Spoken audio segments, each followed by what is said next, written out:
Sitting at the Seder, I'm always struck by the contradiction. Pesach celebrates our freedom, and yet we do so many things to remember our slavery, the servitude.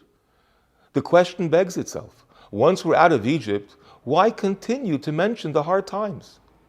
Elie Wiesel, the famous author and Holocaust survivor, had a very close relationship with the Rebbe. He once said that he had asked the Rebbe for many blessings, but the biggest blessing he requested was that he should be able to cry again. It's a very powerful line, and I think it holds the answer to our question. We cannot appreciate liberty or freedom if we can't cry about the slavery.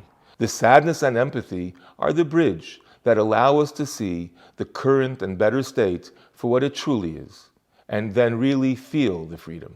The Talmud has that famous story about the time that Rabbi Akiva was walking with his colleagues in Jerusalem after the destruction of the temple. As they passed the site where the Holy Temple once stood, they saw a fox climbing in the location of the Holy of Holies. Rabbi Akiva's friends cried because of the deep desecration of God's honor.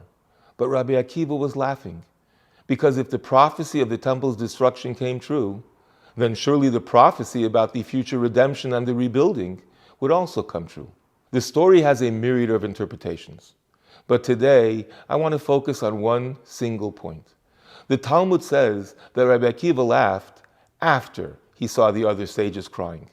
I understand if you have your own reasons and you want to laugh, but when you see others crying, it just doesn't seem appropriate. And here again, I think the answer is to the contrary.